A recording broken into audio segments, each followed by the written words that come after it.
Assalamualaikum semua. Kembali kita semula dalam rancangan podcast Redaksi. Okey, kali ni kita dah masuk part yang terakhir, masuk part yang ketiga, edisi Jordan. Jadi kali ni kita nak bincangkan untuk last ni, kita kan nak masuk bulan Ramadan dah sebenarnya, kan?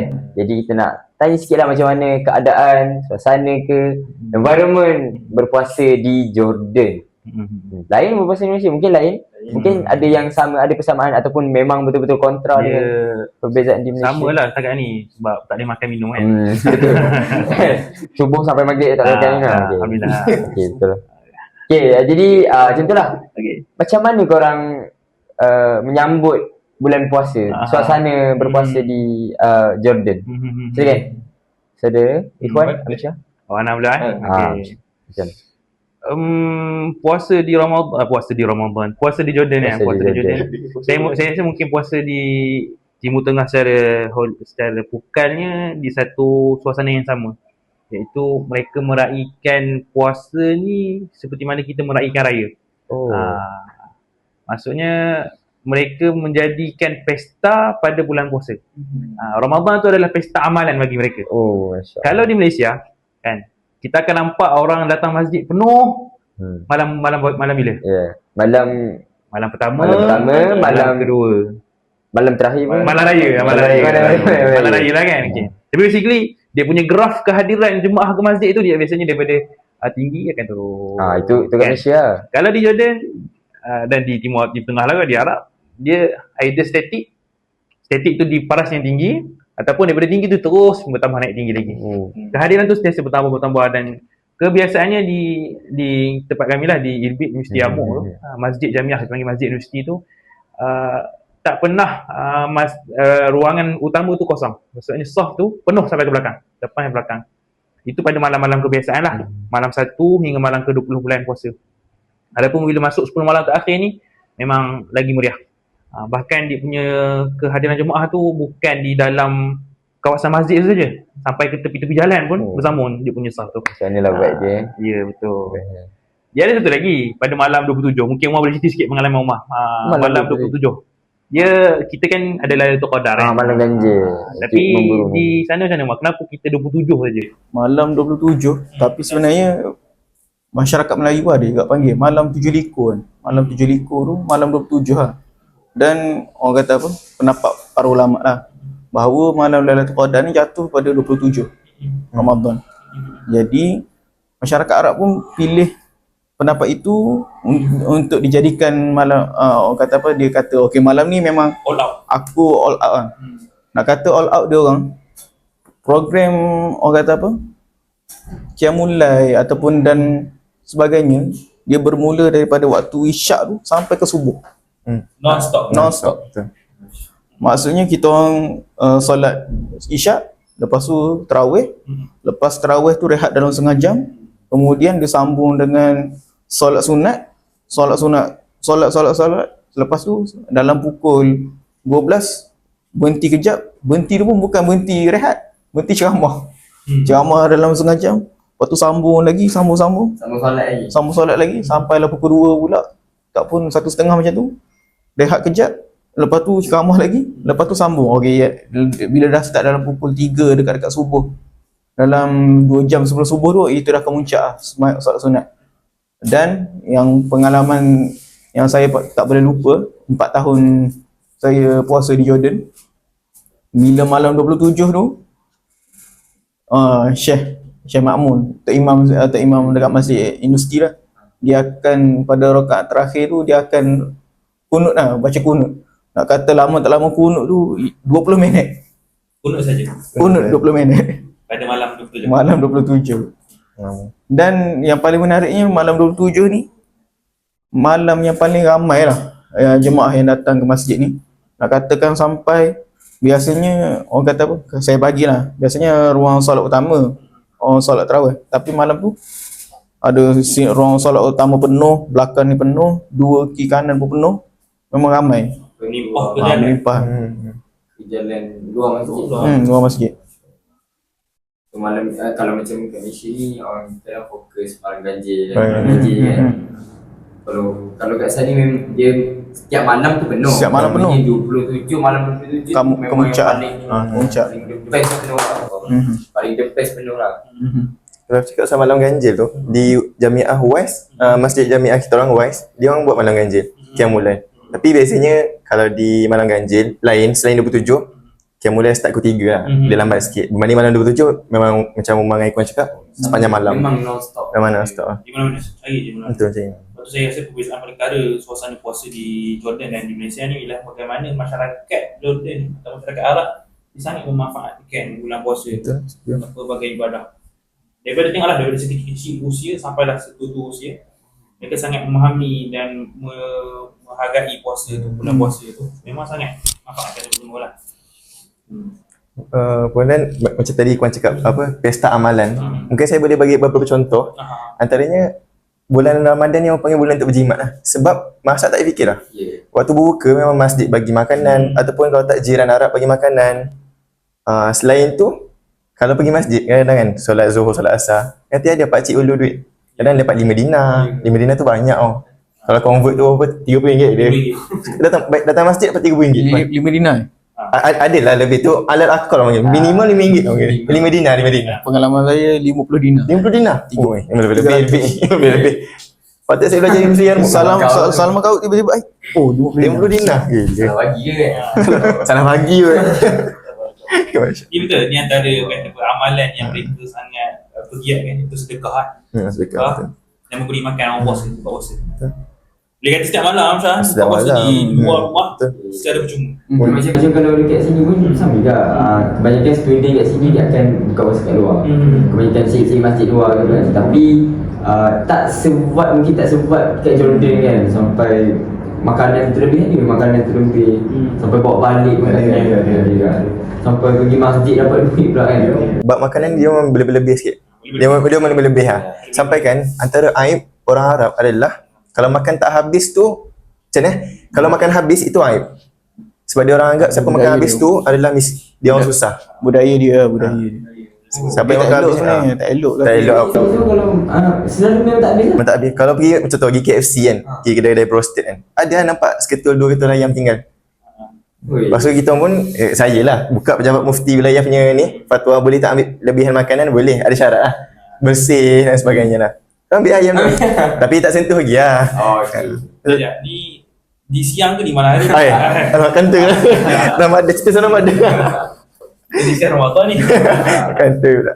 Ala kulli hal, itulah antaranya dia kata macam sedekah kan, yang mulai dan khatam. Khatam di Malaysia ni belum jadi budaya lah, saya nampak. Belum jadi adat untuk 30 Ramadan tu sekali khatam. So dah tarawih satu malam satu juz.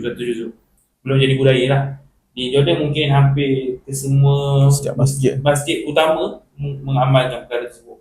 Imamkan khatam dalam 8 rakaat dia kata 8 rakaat. Habis tu juz. solat 8 je tapi habis 1 juzuk. So lama lah dia akan baca lama. Sikit lah. Lama lah. Tapi Arab baca tak boleh laju kan. Walaupun banyak tapi laju. Kalau macam kita sebab kita student Melayu kan. Kita ke sana kita nak ada juga suasana puasa Malaysia kita buat sana kan. So rasa antara benda inisiatif persatuan ialah kita orang wujudkan Bazar student Melayu. Ada student Asia kadang, pelajar Thailand pun jual juga dalam bazar kami yang gabungan. Gila itu buat macam tradisi kat sini kan. Mana-mana mesti ada bazar.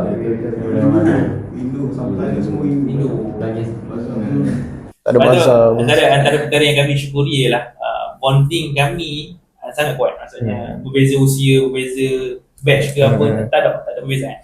Dan kami boleh duduk di perantauan ni, dia mengajar satu nilai kekeluargaan untuk kita bekerjasama, susah senang sama-sama. Contohnya malam bulan puasa tu kita rindu Malaysia kan, kita rindu suasana bazar petang-petang. So kita bawa kat sana, kita buat di bazar tu, kita petang lah table apa semua kan. Tak ada suasana lah. Kalau bazar Ramadan, hari raya kita ada open house. Ya. Kita bawa budaya Malaysia tu. Dari rindu nak makan rendang dan sebagainya. Buat open house. Ada buat. Ni pandai masak ni, power ni. Masya-Allah. Ala kulihat, cepat potong kan. Tapi gitulah macam kita sebut tadi, kalau di sana di Jordan ni bulan puasa tu meriah, pagi raya tu gelap kan. So yang hidup tu orang Melayu je lah. Orang Melayu, betul. Kita mengamalkan ziarah menziarahi. Memang kita bawa budaya tu kita bawa ke sana. Ada tak macam satu mungkin budaya ataupun kehidupan sehari yang berubah bila bulan biasa dengan bulan Ramadan ni? Yang mungkin bukan korang je, mungkin orang Arab sendiri, macam kalau kat Malaysia ni menjawab awam bulan Ramadan dia akan balik awal. Contoh kalau dekat Jordan, orang Arab mungkin kalau yang niaga ke memang tutup awal ke untuk fokus ibadah macam ni. Saya nampak ketara pagi, kelas akan dilambatkan lah. Sebab antara alasan ni yang setakat saya tahu ni lah. Sebab malam dia orang hidupkan malam. Jadi pagi tu rehat sikit. So lambatkan kelas waktu kerja. Lambatkan kelas tapi dia balik pun awal. Balik pun awal. Kelas pun jadi pendek. Kelas jadi pendek So ni. bulan puasa tu memang waktu di tempat kerja tu sangat singkat. Kalau biasa clock in pukul 8, clock out pukul 5 contoh. Di sana kalau bulan puasa clock in pukul 10, clock out pukul 2. Macam tu betul. Sejak Zuhur. Dia awak tu dia sama yang kita. Hampir sama lah. Dia tengok pada musim. Waktu puasa. tengok musim. Waktu solat. Betul solat. Tengok musim lah. Yang musim tu. Kalau musim panas, boleh kata subuh tu pukul 3 pagi. Subuh pukul 3 pagi, isyak pukul 9.30 malam. Betul. Boleh bayang macam mana pendek dia kan. Jadi kita orang kadang-kadang dah solat isyak, study. Ni dah pukul 2 ni, kalau aku tidur tak solat Tak salah subuh tu. Kira memang pergi tunggu tahan mata, pergi subuh terus. Lepas subuh baru tidur balik. Yang bestnya mesti sejuk sebenarnya. Subuh lambat. Kadang syuruk tu pukul 7.30. So kalau bangun pun tak niat kodok lah. Lambat. Macam tu lah. Dia sebab perbezaan siang dan malam kan mengikut musim kan. Ikut musim tu. Musim panas dia malam pendek, siang panjang. Kalau musim sejuk, siang pendek, malam panjang. So kalau bulan puasa Bulan puasa setakat ni musim sejuk. sejuk. Jadi malam panjang, siang tu pendek. betul. Satu lagi antara suasana yang berharga saya kira di sana ialah macam mana mereka menghidupkan bulan puasa itu sebagai bulan Al-Quran. Pada bulan puasa di sana memang banyak musabaqah ataupun pertandingan hafazan Al-Quran diadakan. Hampir setiap universiti yang ada semua akan buat pertandingan hafazan. Ya. Kata kalau di Malaysia ni masa pertandingan hafazan ni luput duit lah kan. Sama juga kat sana. Senang dapat duit. Tapi poinnya ialah bulan puasa tu memang sangat hidup dengan acara-acara Al-Quran dan sebagainya. Pada bulan puasa tu lah dia adakan majlis khatam kan. Benda tu biasa di Malaysia. Tapi saya rasa mungkin yang berbeza ialah bagaimana mereka memuatkan semua acara dalam bulan puasa. Budaya tu semua. Okay. Bulan puasa dia lah nak jadi bulan Quran. Itulah. Tak tahu macam mana perasaan korang.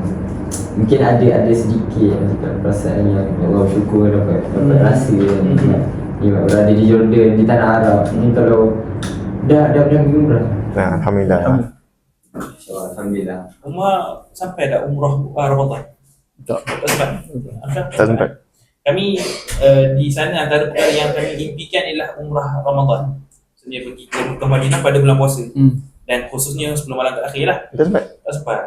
Tapi kalau boleh ceritakan sikit pengalaman sahabat-sahabat kami yang sampai 10 akhir Ramadan di Mekah Madinah. Memang suasananya padat. Kalau biasa Mekah Madinah ni tak pernah kosong, kita kata. Tak pernah berhenti daripada berduyun-duyun jemaah datang. Bulan puasa 10 malam terakhir tu lebih dah lagi. Sampai ke tahap sahabat-sahabat kami ni yang dah booking hotel pun hotel tu boleh kena tenang luar. Ada orang boleh bayar lebih mahal. Betul, tu style lah. Walaupun hotel dah bajet dah. Hotel memang hotel dah. Biasanya orang yang berkeluarga tak akan masuk lah. Kita orang panggil hotel Bangla kan. Hotel Bangla kan. Maksudnya hotel yang dah low class. Kalau hotel 2 bintang tak. Bangla. 1 bintang pun tak ada. Bangla yang jaga. Negatif bintang. Kalau lihat sampai tahap mereka tidur di tepi tandas. Suasana untuk mendapatkan kiam di. Nak rehat je. Kiam juga. Kalau dah ada. Itulah. Allah. Ni apa kalau berpuasa kan? Saya sama macam mana? Sahur Arab. Sahur Arab saya tak pernah lagi lah sahur makan Arab. Tapi sahabat-sahabat saya pernah sahur sekali dengan geng-geng Arab ni. Dia makan apa? Dia makan timun, dia makan pisang, dia makan yogurt. Betul. Tu makanan sahur. 3 tu je. Kurma ada lah, ada kurma. Kurma ada lah, tapi Kurma wajib. tapi kita macam uish, Tak boleh pergi. apa ni makan timun dengan pisang. Dia budak aku tak makan sayur. Oh. Sebab kita kan Melayu kan makan nasi. Nasi. Kita macam, okay, aku nak puasa seharian. Mindset aku kalau makan banyak, Banyak. supaya aku boleh bertahan seharian. Hmm. Mereka cukup timun. Betul. Kalas. Timun Kurma, pisang, Timun, kurma, pisang, yogurt. yogurt. Cukup. Sunnah yogurt. labu. Tapi macam Zul cakap makanan berlebih kan, berlebih tadi kan. Biasa sudah Malaysia kan buka tadi makanan berlebih. Dia bawa ke sahur lah biasanya. Nasi Arab tu bawa ke sahur. So kalau berbuka makan Makan nasi Arab, kadang roasted. Roasted ni macam KFC lah. Ayam goreng. Shawarma ada kat. tapi main dish dia nasi Arab dulu. Akan ada, wajib ada nasi Arab. Tak ada nasi putih ke Sudah Malaysia punyalah muak makan setiap hari. Sampai kan macam kalau orang offer tak nak lah, nak masak sendiri pula. Dia kalau setiap hari makan nasi Arab, muak agak sebenarnya. makan nasi lah. Nak makan nasi Malaysia. Makan nasi putih. Nasi putih. Nasi putih. Kali ke. Yang cakap apa, orang Arab suka bagi, suka bersedekah. So yang saya nampak amalan yang slow-slow masuk Malaysia. Ini saya rasa saya tak tahu betul ke tak, tapi family saya, belum Belum sabar. Kalau family besar saya, dia buat amalan ni, iaitu duit raya bagi waktu Ramadan. Saya rasa macam budaya tu slow-slow masuk. Budaya bagus lah, yang selain daripada bagi duit raya, pahala Ramadan tu dapat. Berganda lah pahala sedekah tu. Dalam bagi malam raya tak bisa lah. Bagi memang sebelum kadang orang bagi last tarawih. Ada kalau makan haji tak tahu. Al-Muhim bulan puasa. Bulan puasa tak kisah bagi bila. Kena kita mungkin boleh kita slow kan. Slow, betul. Masuk kan. Yang baik kita boleh ikut. Yes. Yes. Bagi kat budak. Ada Miss bagi. Yes tak ada. Ke lecturer bagi sendiri kat kelas. Lecturer saya bagi. Oh ya. Kan, cara yang dengar ni harap maklum. Share lah video dekat lecturer. Boleh. Kita bagi. So antara yang kita boleh anjurkan lah. Mungkin saya pun nanti akan cuba bagi anak buah. Betul. Kita anak buah ramai kan. Anak buah ramai. Anak sendiri pun ada. Oh, betul. Banyak lagi proses dulu. Banyak lagi proses. Okey, kita nak sama hujung lah. Terima kasih sebab banyak share sebenarnya yang saya pun tak tahu tentang the whole night dia orang beribadah tu. First time saya dengar sebenarnya. Jadi apa orang cakap jelas lah. Macam biasalah dah minta nasihat, minta cakap harapan, nasihat daripada PKD. Abang lah, saya boleh cakap abang. Abang saya lah, abang Ikhwan. Abang Syah. Abang Syah. Oh. Abang Umar. Okey, apa nasihat kat kami ni adik-adik IPG yang mungkin ada 4 tahun lagi kat IPG, ada yang 2 tahun lagi, ada yang dalam posting dah, ada yang tengah praktikal. Mungkin ada sedikit sepatah dua kata. Nasihat ni nasihat umum. Nasihat. Nasihat Ramadan. Nasihat umum. Umum lah. Okey, insya-Allah silakan daripada panel pertama kita lah. Pertama ni. Abang Syah. Pertama, Yang pertama. Okey. YDP. Oh. PDP. YDP. Nasihat lah, bismillahirrahmanirrahim. Manakan nasihat umum lah Saya tak pasti nasihat panel-panel lain macam ni, tapi kalau nasihat saya khusus untuk penuntut ilmu lah. Sebab waktu saya nak balik ke Malaysia pun, saya minta nasihat daripada Syekh pun, lain tak bukan nasihat penuntut ilmu lah, tak ada lain lah. Yang pertamanya, jangan pernah berhenti menuntut ilmu. Bagi siapa yang ada tempoh panjang di DIPG, kami yang setahun ni pun macam berat kan, assignment banyak, due date setiap minggu ada. So untuk yang menempuhi IPG baki-baki tahun ni, jangan pernah berhenti menuntut ilmu satu. Kalaupun futur, boleh rehat, kemudian bangkit semula. Futur tu apa? Futur tu jatuh. Rasa down. Sebab jadi masalah dalam menuntut ilmu adalah jatuh tapi tak bangun-bangun. Tu masalah. Jatuh tu biasa dalam belajar. Antara yang saya boleh kongsikan kan. Kisah Al-Imamul Kisai. Ini dalam ilmu qiraat. Imam Kisai ni rutbah yang ke-7 daripada 10. Dari Imam Nafi' sampai Imam Ya'qub. Imam Khalaful Ashir. Imam Kisai Imam ke-7. Pada awal permulaan belajar dia, dia ni kita boleh panggil sebagai slow learner. Tapi tidaklah slow learner, cuma pada zaman tu slow learner lah, sampai kan guru dia cakap dengan dia pergi belajar tempat lain. Tak boleh dah ajar kau. Ini Al-Imam Al-Kisai. Kemudian Imam Kisai ni pergilah satu kampung badui, belajar bertahun-tahun. Kemudian setelah dia belajar, datang balik kampung dia, cuba kerja dia apa? Dia jadi Imam Ahli Nahwu wal Qiraat. Sampai kan kita panggil dia Ri'asatul Qurra wal Iqra' bil Kufah. Selepas Imam Asim, Imam Hamzah menjadi ketua Qari, ni Ri'asatul Iqra' ni kita panggil ketua para Qurra'ah, ketua ulama Quran. Imam Kisai pula yang ganti kepada orang. Imam Syafi'i kan, pengasas mazhab Syafi'i. Imam Syafi'i ni sampaikan dia taufik ataupun dia validkan ilmu Imam Kisai ni. Dia cakap apa? Man tabahhara fin nahwi fahum iyalun 'alal Kisai. Siapa yang nak mendalami ilmu nahwu, tidak mesti tidak dia perlu bergantung pada Imam Kisai. Maksudnya apa? Jangan pernah berhenti belajar. Kalau rasa down tu boleh berhenti kejap, rehat, tapi bangun balik. Okay, kemudian yang kedua nasihat saya, kalau dah belajar, dah rasa pandai, jangan meninggi. Antara kalam yang saya boleh kongsikan ialah ulama qiraat, contohnya Al-Imam Syatibi dalam matan dia, matan Syatibiyah. Matan famous adalah ilmu qiraat. Dia kata apa? Wa alfafuha zadat bin asy fawaidin falafat hayaan wajahaha an tufaddala. Dalam matan itu berdasarkan matan Tahbirut Taisir yang dikarang oleh Al-Imam Ibn Jazari. Kemudian Al-Imam Syatibi dia buat matan. Ditambah banyak faedah. Wa alfafuha zadat bin asy fawaidin, maksudnya aku tambah dalam matan aku ni banyak faedah. Falafat hayaan wajaha an tufaddala. Tapi aku rasa malu sangat untuk mengaku matan aku lebih baik daripada matan Imam Ibn Jazari. Nak tunjuk apa? Nak tunjuk yang betapa dia ni tawaduk dan dia hormat ulama terdahulu. Orang yang lebih alim daripada dia. Setara Imam Syatibi, imam besar dalam ilmu qiraat, pun masih rasa rendah. Dan yang terakhir nasihat yang sama, cuma yang terakhir, kalam terakhir saya boleh kongsikan, Al-Imam Ad-Dani, Al-Imam Abu Amrun Ad-Dani. Innama nahnu fi man madha kabaqlin fi usulin nakhlin tiwal. Kita nak ibarat dengan orang dulu, kabaqlin fi usulin nakhlin tiwal, adalah seperti pohon kecil di tepi akar yang besar. Dia adalah pohon banding akar. Akar betul dalam, tapi nak bandingkan betapa hinanya kita banding akar. So saya rasa first belajar. Kalau dah belajar, dah pandai, jangan rasa tinggi. Itu je lah kot. InsyaAllah. Allah alaihi wasallam. Tikan afiah. Allah hayakumullah. Benda kedua pula. Sedap ni. Bismillahirrahmanirrahim. Jadi nasihat saya lah berkaitan dengan nasihat umum saya. Dia, kalau kita tengok dalam Al-Quran, kita tengok ayat berkenaan dengan puasa, akan dia ayat berpuasa ni dia datang sebelum ayat berjihad. Jadi apa dilalah ataupun apa petanda dia daripada kita boleh tengok daripada penyusunan ayat ni, kita boleh tengok bahawa puasa ni sebenarnya dia melatih tarbiyah diri kita. Maka ini menunjukkan bahawa tarbiyah ni datang dahulu sebelum kita berjihad.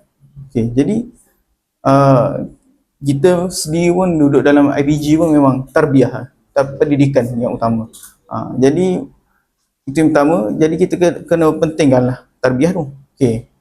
Jadi saya terus kepada nasihat yang kedua, tarbiyah macam mana kita nak dapatkan tarbiyah itu?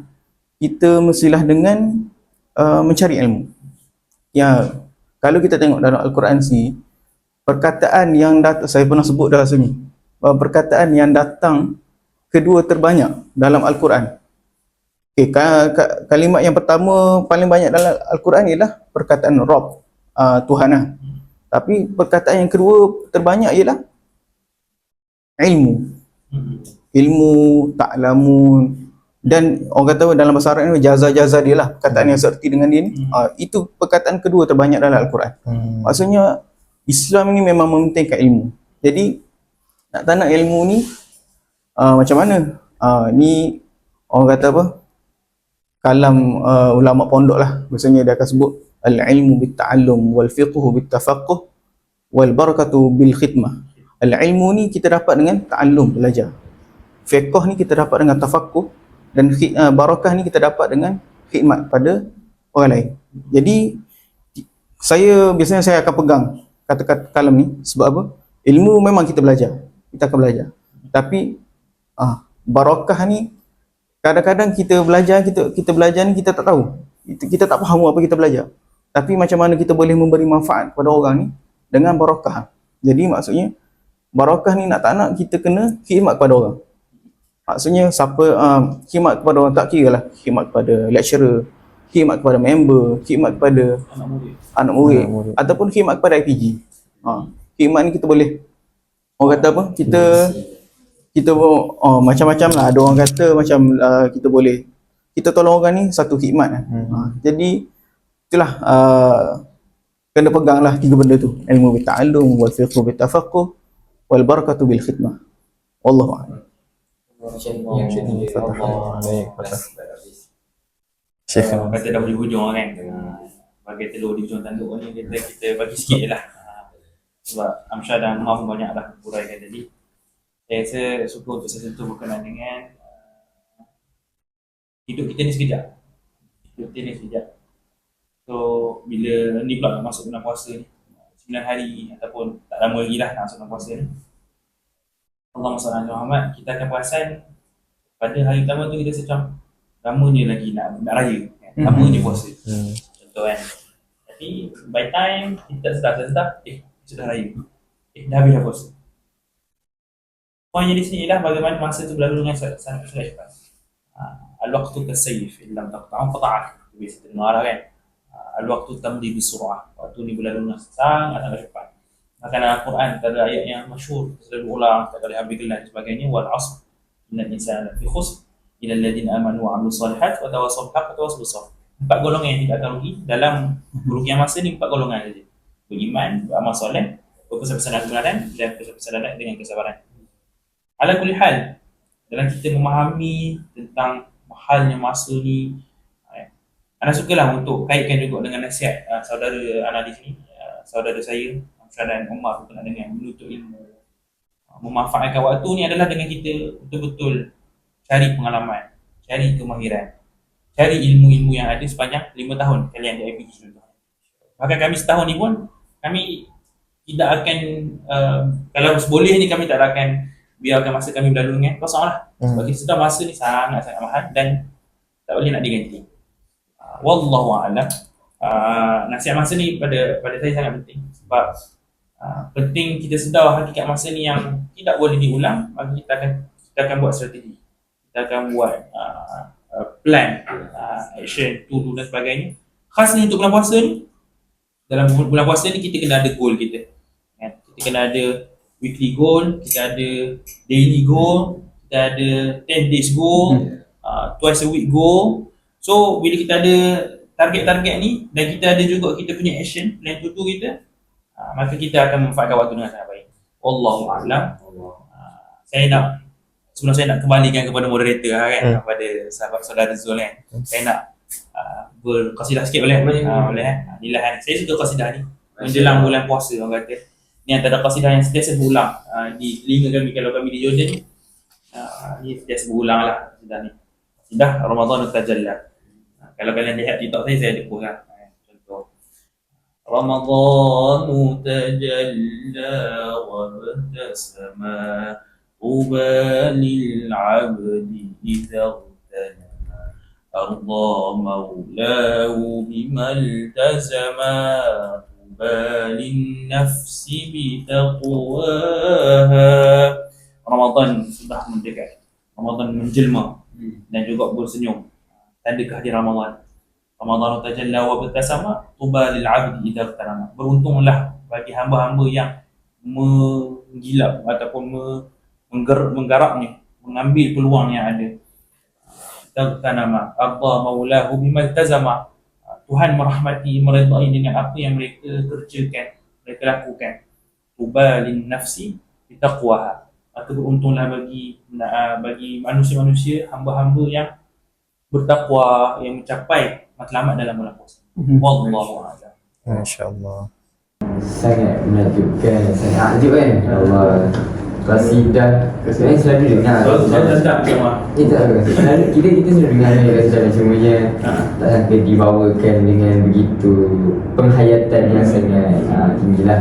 Terima kasih saudara Ikhwan, saudara Amsyar dan juga saudara Umar yang sudi meluangkan masa kita pada Sembang Podcast redaksi pada kali ini.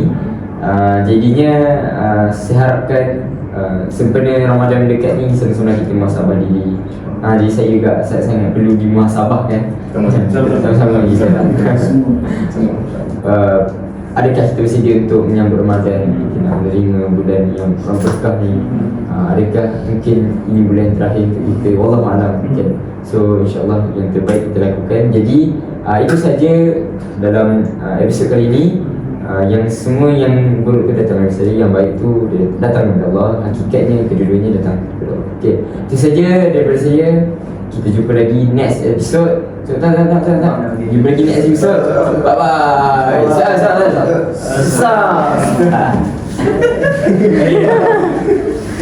رمضان تجلى وابتسم طوبى للعبد إذا اغتنما رمضان تجلى وابتسم طوبى للعبد إذا اغتنما أرضى مولاه بما التزم طوبى للنفس بتقواه